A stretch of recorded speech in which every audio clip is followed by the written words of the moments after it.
Welcome back to our coverage of the New Jersey Chamber of Commerce's Business Summit held recently in Atlantic City, New Jersey. There were so many great ideas on exactly how to make New Jersey more business friendly at the summit.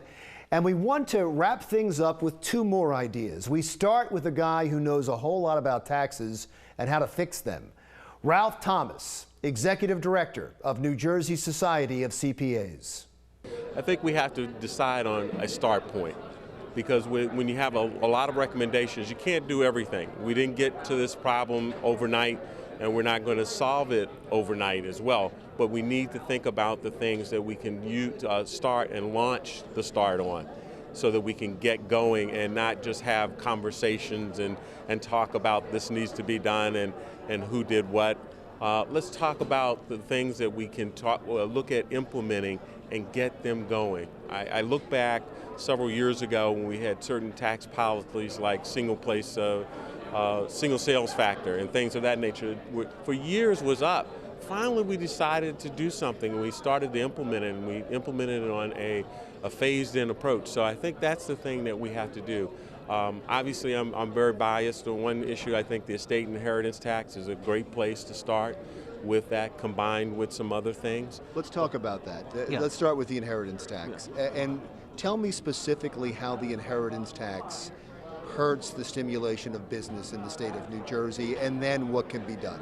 Yeah, well, first, one of the things is the tax rate, and the fact that an individual who has worked so hard over the years to build up a business or something that he or she wants to pass on to their siblings or family members, then it gets taxed at this. They've already paid taxes on this thing throughout their time in building it. Then it's going to be taxed again. And so a lot of these are little small businesses that get passed on to the kids or to, like I say, to other family members, and they can't carry it on because they can't afford to pay the tax. So if I'm looking to open a business, and I look at the inheritance tax in New Jersey as opposed to, say, Pennsylvania close by, or opposed to Delaware or some other state, I'd be more likely because of that to open my business in that state. Is that correct? That's a possibility, or to move there and move your business there. You know, in today's environment, businesses don't always have to have bricks and mortar. You know, a lot of things, financial services, things that you can take and build. I have some of my members who have founded CPA firms here, and now they've relocated down south and set up shop there. They still have clients that are here, but they're able to talk with them with the use of technology and things. You don't have to physically be there today. Do you see it as the #1 hindrance to business in the state of New Jersey? Well, I guess, like I say, I'm biased because I hate to see our members as part of a strategy advising people to leave New Jersey. And again, back to some of the things that were said today, the conversation about the good things in New Jersey doesn't take place because there's so much focus on the negative things. And finally, we switch the focus now from taxes to power and how to make New Jersey more energy efficient without raising taxes. Here's my interview with James Benton, Executive Director of the New Jersey Petroleum Council. We look at our energy infrastructure as in need of critical reform. There are changing circumstances within our energy dynamic, our energy future, if you will, that really go to where New Jersey has strength. And by that I mean we have discovered as an industry one of the largest reserves in the world of natural gas in nearby Pennsylvania. It extends into Ohio, West Virginia, and Maryland.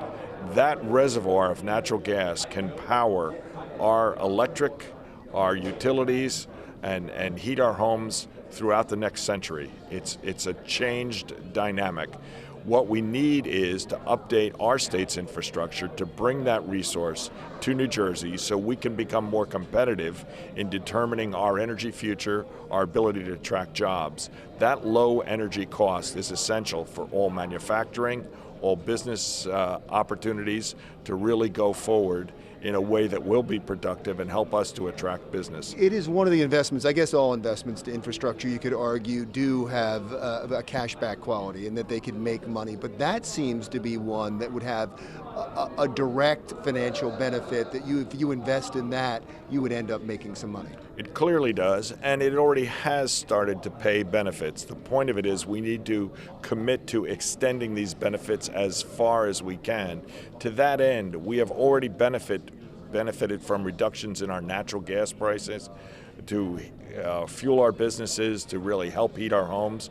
We have already benefited from electric cost reductions in terms of ongoing utility rates to help attract business, but there's so much more we can do.